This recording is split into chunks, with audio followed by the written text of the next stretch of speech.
Hello students. हमारा chapter चल रहा है मॉलिक्यूलर बेसिस ऑफ इनहेरिटेंस और ये है 17th लेक्चर। जो आज का हमारा टॉपिक रहेगा वो रहेगा ट्रांसलेशन मैकेनिज्म। डेफिनेशन थी ट्रांसलेशन की, वो हमने ऑलरेडी कर ली है। ठीक है, तो अब आज हम करेंगे ट्रांसलेशन मैकेनिज्म। सबसे पहले इसमें स्टेप आ जाएगा activation of amino acid. Second step होगा charging of tRNA, amino acid tRNA बनाना। Attachment of activated amino acid, जो इससे पहले हमने एक्टिवेशन की थी अमाइनो एसिड की, वो हम टीआरएनए के साथ अटैच कर देंगे।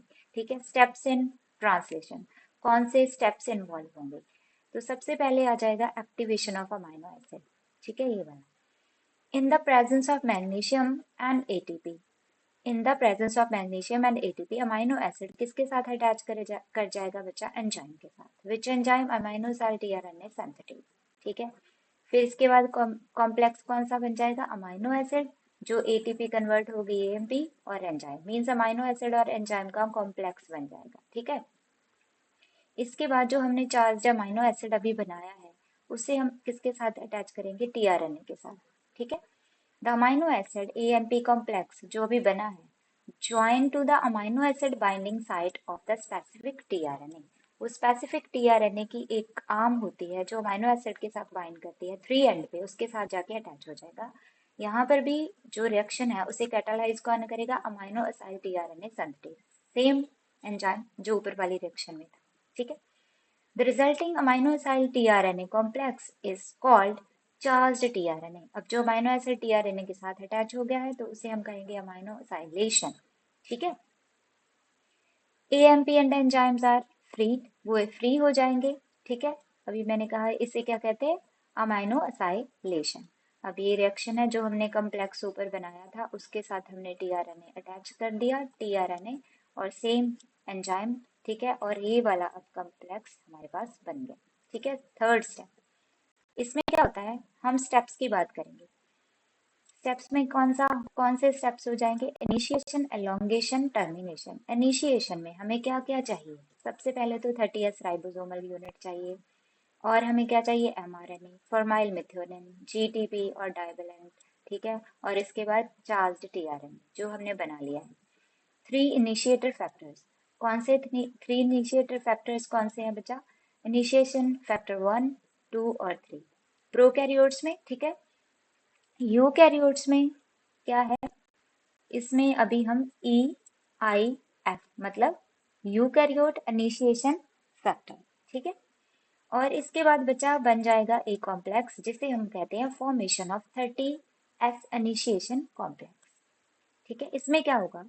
इट इज एडेड मतलब इसे हेल्प कौन करता है? शाइन डालगर्नो सीक्वेंस किसके ऊपर है? एमआरएनए के ऊपर। मीन्स ये है एमआरएनए और ये है एमआरएनए, और एमआरएनए के ऊपर क्या है? शाइन डालगर्नो सीक्वेंस है। ये आइडेंटिफाई किसे करेगा? स्मॉल सब यूनिट को। ठीक है, इसे किसने डिस्कवर किया था? शाइन और डालगर्नो ने। ठीक है, असर्शिया कोलाई मतलब प्रोकैरियोट्स में, इसीलिए हम इसको दे देते हैं नाम शाइन डालगर्नो। ठीक है, एमआरएनए से स्मॉल सब यूनिट को, राइबोसोम की को क्या करता है? आइडेंटिफाई करता है, रिकॉग्नाइज करता है। ठीक है, इसके बाद ये मैंने ऑलरेडी बता दिया। ठीक है, SD Shine Dalgarno sequence serves as a binding site of bacterial mRNA molecule on the ribosome. ठीक है, अब अटैचमेंट ऑफ चार्ज्ड टीआरएनए। अब हमने क्या किया? स्मॉल सब यूनिट और एमआरएनए को अटैच कर लिया। ठीक है, अब क्या होगा? इनिशिएटिंग AUG ट्रिपलेट, जो किसके ऊपर है? एमआरएनए के ऊपर।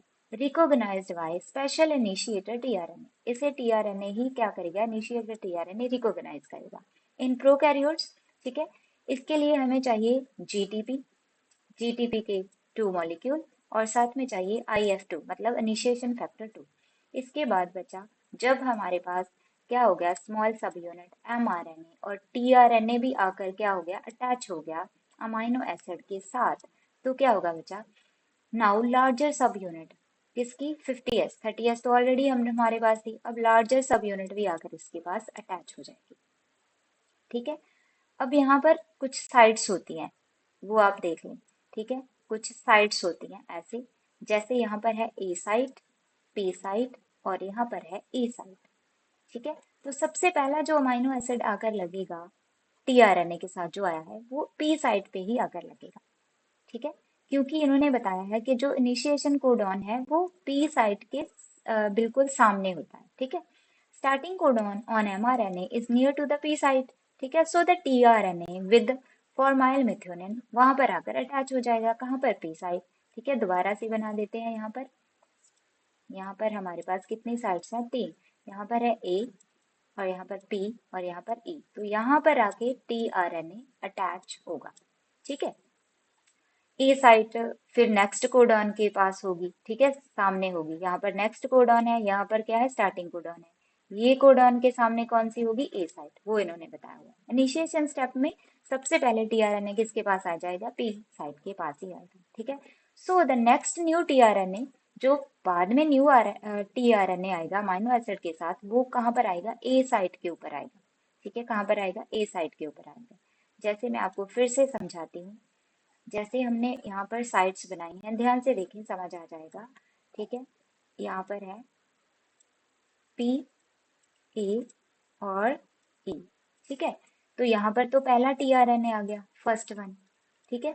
यहाँ पर क्या था, ए यू जी, इसके साथ कौन सा सामने, कौन था, पी साइड, यहाँ पर पहला आ गया। अब यहाँ पर हो सकता है नेक्स्ट कोडॉन कोई भी हो, ठीक है। ये किसके सामने होगा, ए के सामने, अमाइनो साइड। तो यहाँ पर जो नेक्स्ट टीआरएनए होगा वो ए साइड के ऊपर आ जाएगा, ठीक है। और इन्होंने ये बताया हुआ है कि यूकैरियोट्स में जो स्टार्टिंग कोडॉन होता है वो मिथेनिन होता है, और प्रोकैरियोट में वो होता है फॉर्माइल मिथ्योनिन, ठीक है, फॉर्माइल मिथ्योनिन। अब आ गया हमारे पास नेक्स्ट,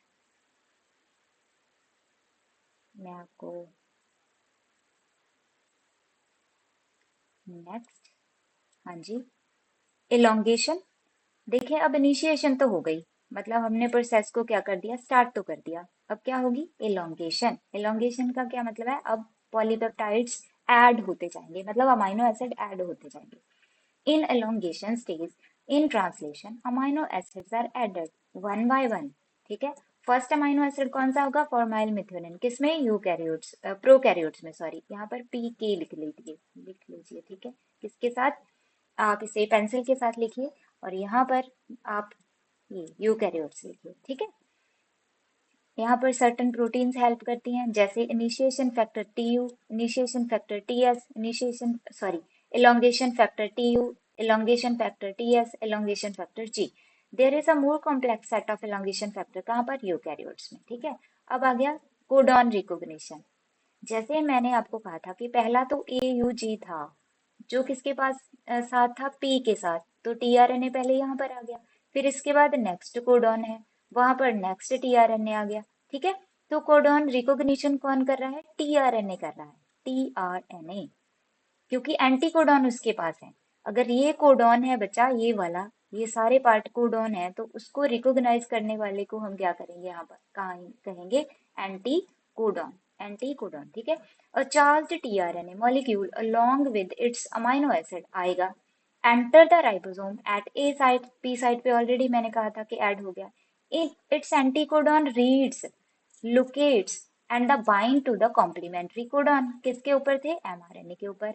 यहाँ पर हमें क्या चाहिए, एनर्जी, ठीक है, इस यहाँ पर भी हमें एनर्जी चाहिए। अब हमारे साथ पास क्या हुआ, ये वाले देखो ऊपर, ए साइड पे भी न्यू टीआरएनए आ गया ना। अब हमें इन दोनों के बीच में बॉन्ड बनाना है। अब जो दो अमाइनो एसिड के बीच में बॉन्ड बन जाता है ना, बॉन्ड बनता है, ये वाला देखें, बॉन्ड बनेगा, रेड के साथ कर लेती हूँ मैं। यहाँ पर जो बॉन्ड बनेगा उसे हम पॉलीपेप्टाइड, ठीक है, क्योंकि चेन बनेगी तो पेप्टाइड बॉन्ड कहेंगे, पेप्टाइड बॉन्ड कहेंगे, ठीक है। तो नेक्स्ट है पेप्टाइड बॉन्ड फॉर्मेशन, और इसके बाद ट्रांसपेप्टाइडेशन भी इसे हम कह देते हैं। अब पेप्टाइड बॉन्ड किसके बीच बनेगा, carboxyl group of methionine and amine group, जो भी नया अमाइनो एसिड होगा, is formed between the carboxyl group of methionine and the amino group of second amino acid. This reaction is catalyzed by one enzyme we called it peptidal transferase, ये आपको याद रखना है। In fact the enzyme is catalyzed for formation of peptide bond, peptide bond भी बनाता है ना। तो ये पेप्टाइडल ट्रांसफरेज क्या है, इसे हम राइबोजाइम कहते हैं, ठीक है, क्योंकि ये प्रोटीन नहीं है, किसका बना बना हुआ है, राइबोसोमल आरएनए का, ठीक है। तो उसे हम राइबोसोम कहते हैं, जहां पर RNA act as a enzyme. ठीक है। और तब देखिए पेप्टाइडल ट्रांसफरेज हम करते हैं, ये वाले दो हैं, यहाँ पर दो एंजाइम हैं देखिए। ठीक है, दो एंजाइम, इनके बीच जो बॉन्ड बना है उसे हम कहते हैं peptidyl peptidyl trans peptidyl bond. किसने बनाया? Peptidyl transferase. ठीक है। इसके बाद अब क्या होगा, ये तो हमने पढ़ लिया। नेक्स्ट है मूवमेंट ऑफ जो अमाइनो एसिड है, ठीक है, और जब टीआरएनए है वो ए से पी साइड को क्या होगी, उसकी मूवमेंट होगी। मतलब यहाँ पर जो एक टीआरएनए था वो यहाँ पर शिफ्ट हो गया। ठीक है, the tRNA at the A side carrying a dipeptide, क्योंकि उसने क्या किया था, पी वाले का भी अमाइनो एसिड ले लिया था ऐसे करके। ठीक है, तो यहाँ पर डाई मतलब दो पेप्टाइड कैरी कर रहा है। ठीक है, अब क्या करेगा वो, यहाँ से पी साइट को शिफ्ट हो जाएगा। ठीक है, जब टीआरएनए ए से पी साइट को शिफ्ट होता है तो उसे हम कहते हैं ट्रांसलोकेशन। और कौन सा एंजाइम करता है? ट्रांसलोकेज। ठीक है, ट्रांसलोकेज। ठीक है, ट्रांसलोकेज। यहाँ पर भी हमें क्या चाहिए? जीटीपी चाहिए।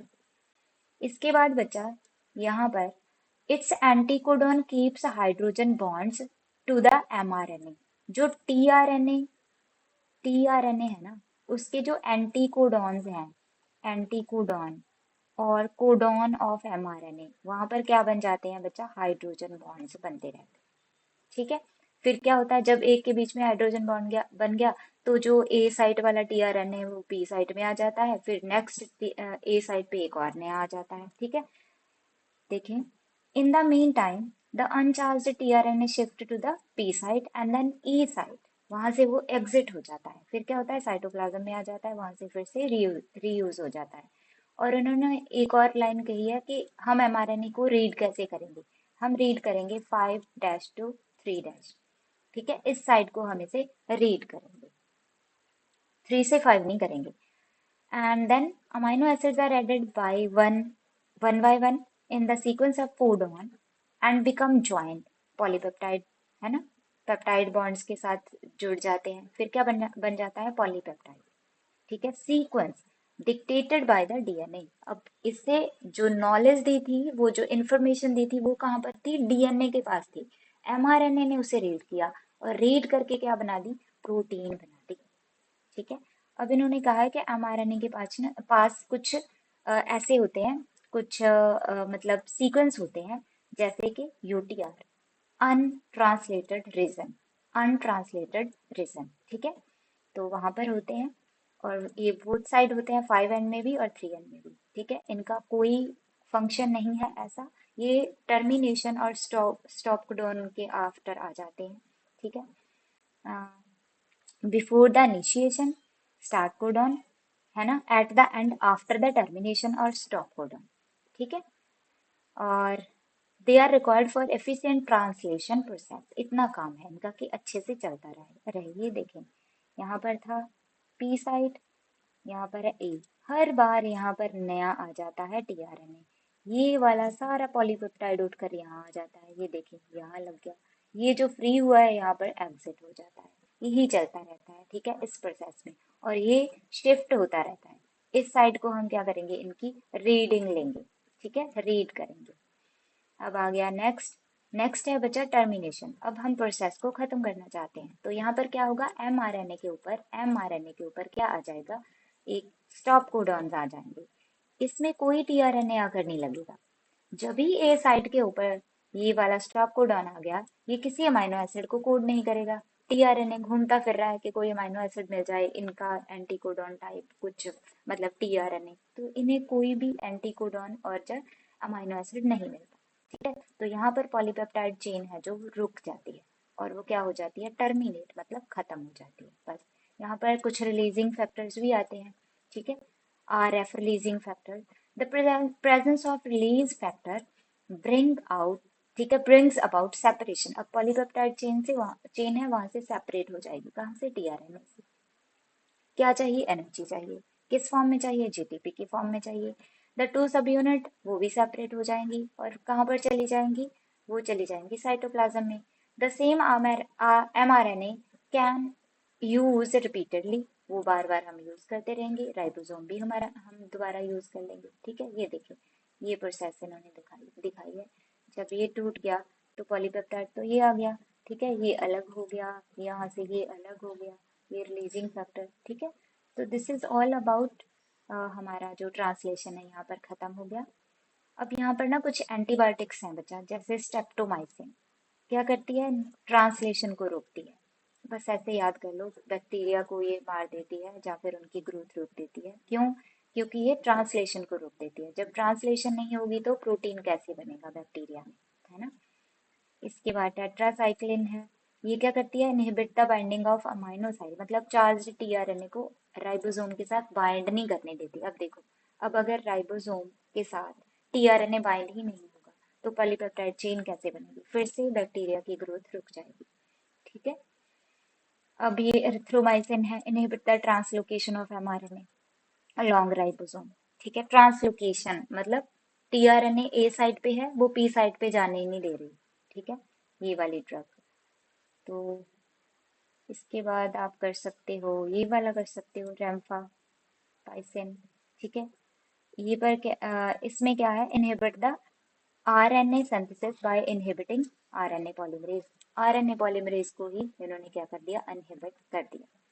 ठीक है, तो this is all about translation. मुझे उम्मीद है आपको समझ आया होगा। अगर कोई भी प्रॉब्लम हो तो प्लीज़ आप मुझे कमेंट्स में बता सकते हैं। मेरा जो आपको, अगर आप चेंज करना चाहते हैं मेथड तो आप मुझे सजेशन दे सकते हैं। ठीक है, तो नेक्स्ट चैप्टर में, सॉरी नेक्स्ट क्लास में हम करेंगे I think gene regulation. Yes, next topic gene regulation होगा, ये आप खुद से पढ़ लेना एलिमेंट्री से। ठीक है, तो थैंक यू बच्चों, रिवाइज करते रहना सारा कुछ। Thank you.